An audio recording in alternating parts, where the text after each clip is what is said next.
मुझे भी नहीं पता था ये परांदा इतना अच्छा बन जाएगा। इतनी अच्छी चीज़ मैंने कहाँ से बनाई है, तो ये जानने के लिए चलते हैं थोड़ा पास्ट में।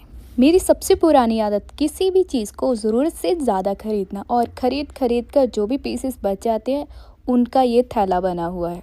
या फिर ये मान लो कि मैं किसी भी चीज़ को लेकर तो आ गई, अभी तक मैंने उसको यूज़ में नहीं लाया और इस थैले की वेस्टेज बना दिया। मगर आप भी मेरी तरह इनको वेस्टेज मत समझना। आज मैं फ्री होने की वजह से सोच रही थी कि कुछ ना कुछ बनाते हैं, और परांदा ट्रेंडिंग में काफ़ी चल रहा था और काफ़ी दिनों से मैं भी सोच रही थी कि इसको बना कर देखती हूँ। दिमाग में जो डिज़ाइन मैं परांदे का सोच रही थी उसके अकॉर्डिंग मैंने लेसिस को इकट्ठा कर लिया और बाकी को मैंने साइड में रख दिया।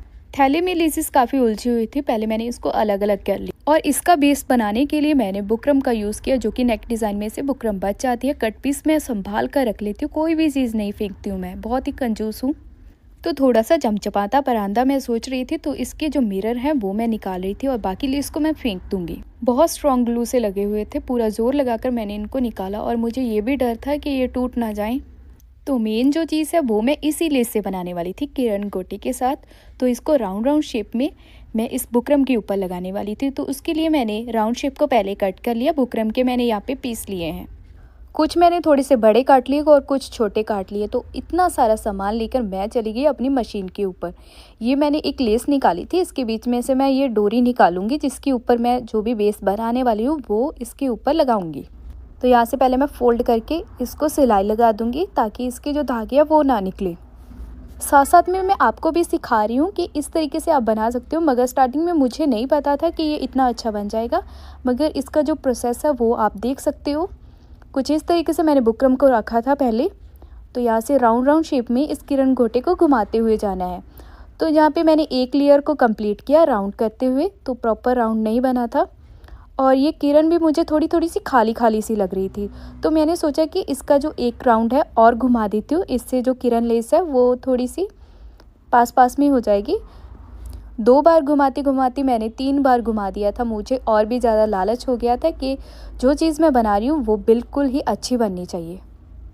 तो ये चीज़ तो मैंने पहले से ही सोच कर रखी हुई थी। और 3 लड़ियों वाला मैं परांदा बना रही हूँ, आप 2 का भी बना सकते हो। मैंने यहाँ पे 3 का बनाया था। बनाते बनाते मुझे भी एक बार लगा था कि मुझे 2 का ही बनाना चाहिए था। तो चलिए कोई बात नहीं, अब तो जो बन गया सो बन गया। तो मैंने इस लेस को 3 बार घुमा दिया था, यहाँ से स्टार्ट किया था, वहाँ पर इसको बंद करके कट कर देना है। तो ये तो मैं एक ही बनाकर काफ़ी ज़्यादा थक गई थी, क्योंकि बार बार गोल गोल घुमा कर। और आपको पता है मैंने इस तरह के काफ़ी पीसेस बनाए थे। टोटल मैंने बनाए थे 12 पीस मैंने बनाए थे, टोटल 12 पीस। और जो इसमें 6 थे वो बड़े साइज़ के थे। ये मैं अभी जो बना रही हूँ ये बड़े साइज़ का है, ऊपर मैं छोटे साइज़ का लगाऊंगी। छोटे भी मैंने 6 बनाए हैं और बड़े भी मैंने 6 बनाए थे। टोटल मैंने 12 पीस बनाए थे। अगर आप 2 लड़ियों वाली बनाते हो तो उसमें जो है वो 4 छोटे बनेंगे और 4 बड़े बनेंगे। वैसे तो ये मैंने छोटे बड़े लगा लिए, आप जो मर्जी अपने अकॉर्डिंग कर सकते हो। परांदे की तो और भी काफ़ी सारे डिज़ाइन है, ज़रूरी नहीं है कि आपको इसी तरह की लेसेस लेनी है। आप कुछ और पैसे डिज़ाइन कर सकते हो, या फिर जो हैंडमेड लटकन आप उस तरीके से भी बना सकते हो कुछ। तो मैं बस वेस्टेज से सोच रही थी कि जो भी मेरे पास वेस्टेज पड़ी है उसके साथ मैं कुछ बना लूँ। सिर्फ इसके बीच में मैंने एक जो डोरी बनाने के लिए लेस ली थी, सीक्वेंस लेस, वो मैंने अपने पास में से ली है। वो मैं सूट के ऊपर लगाने वाली थी, मगर मुझे ये वाली लेस थोड़ी सी ही लेनी थी और काफ़ी सारी बच गई थी क्योंकि मेरे पास पूरा रोल था। तो साथ साथ में आप देखते जाइए कि मैं किस तरीके से बना रही हूँ। तो यहाँ पे मैंने दोनों जो फ्लावर हैं बड़े और छोटे साइज़ के बना लिए थे। तो कुछ इस तरह का ये बन जाएगा। ऊपर जो डोरी है उसको मैं यहाँ पे कट कर दूँगी, इतनी सी रखते हुए कट कर दूँगी। तो 1, 2 और 3, ये मैंने टोटल 3 पहले बना लिए हैं। ये 6 पीस बने हैं, 3 छोटे और 3 बड़े। अभी इसको अलग अलग बनाएंगी। इसको डोरी के ऊपर ऐसे रखकर सिलाई लगा देंगी, कुछ इस तरह से। वैसे तो ये इतनी जल्दी बने नहीं थे, मैं अभी आपको बस रख कर ही दिखा रही हूँ कि इस तरीके से आपको अटैच कर लेनी है, क्योंकि सारा दिखाती तो आप बोर हो जाते देखते देखते। तो इनको मैंने सिलाई के साथ अटैच किया था, आप सुई धागे से भी कर सकते हो। सिलाई से वैसे आसानी से हो गए थे। मशीन को थोड़ा सा आराम से चलाएं क्योंकि ये काफ़ी मोटे हो जाते हैं। फिर मैंने एक एक करके सभी पीसेस को एक साथ अटैच कर लिया। कुछ इस तरह के बन गए थे डिज़ाइन के अकॉर्डिंग। अब बारी आती है नीचे हैंगिंग वाले मोती लगाने की। तो मोती वाले जितने भी मैंने पीस लिए थे उन सभी के बीच में से मैंने मोती कट कर लिए। ये छोटे छोटे से गोल्डन कलर के मोती थे। इसके बाद मैंने वाइट कलर के थोड़े बड़े साइज़ के मोती लिए। इसकी मैं सिर्फ चेन बनाने वाली थी और नीचे वाली साइड में हैंग करने के लिए मुझे कोई भारी चीज़ चाहिए थी, मगर मेरे पास ऐसा कुछ भी नहीं था, तो मैंने ये वाली लेस का इस्तेमाल कर लिया। मैंने इसे लगा तो लिया था, मगर फिर भी मुझे ये अच्छे नहीं लग रही थी, क्योंकि एंड में कुछ हैवी चीज़ ही ज़्यादा अच्छी लगती है। स्टार्टिंग में आपने देखा होगा कि मैंने इस लेस को फोल्ड करके यहाँ पे सिलाई लगाती थी और इस लेस को मैंने इन फ्लावर के बीच में रख दिया था। इनके थ्रू ही हम मोतियों की जो चेन है वो लगाएंगे। सुई में मैंने डबल थ्रेड डाल लिया था और एक एक करके मैं मोती को सुई के बीच में डाल रही थी। एक मैं वाइट कलर का मोती ले रही थी और एक गोल्डन कलर का छोटे साइज़ का। तो थोड़ी सी मैंने लंबी चेन बना ली और एंड में जो मैंने आपको मोती दिखाए थे वो लगा लूँगी। उसके भी एंड में एक छोटा सा मोती डालना है। फिर दोबारा इन्हीं मोतियों के बीच में सुई को डाल लेंगे ताकि ये ले अच्छी तरह से पक्की हो जाए।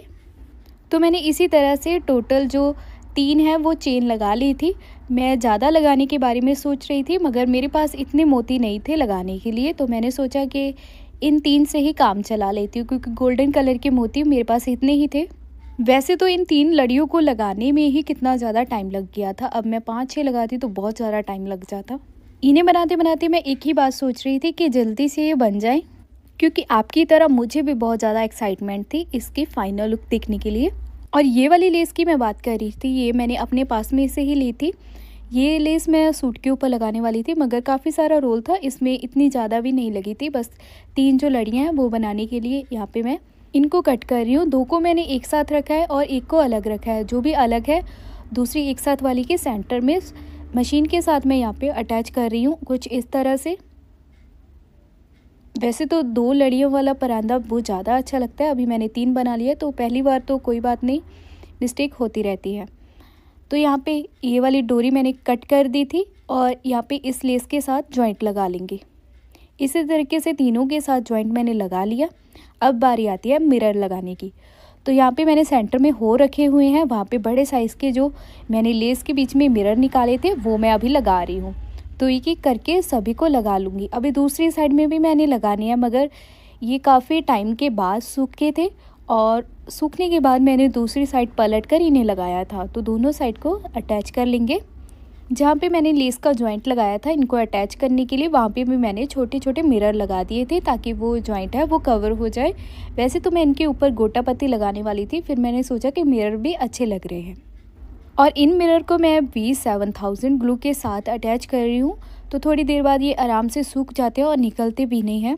जल्दी सुखाने के लिए मैंने इसको धूप में डाल दिया था। तो धूप में ये चमचमाता हुआ परांदा मुझे तो बहुत ही ज़्यादा अच्छा लग रहा था। इस परांदे का फाइनल लुक देखने के लिए आप तैयार रहिए। इस सूट के साथ मैंने परांदे को पहन लिया था, क्योंकि इसके साथ परफेक्ट मैच हो रहा था। जल्दी जल्दी में ये परांदा मैं अच्छे से पहन नहीं पाई थी। आपको अगर ये परांदा अच्छा लगा हो तो प्लीज़ ज़रूर वीडियो को लाइक कर देना और एक प्यारा सा कमेंट जरूर करना।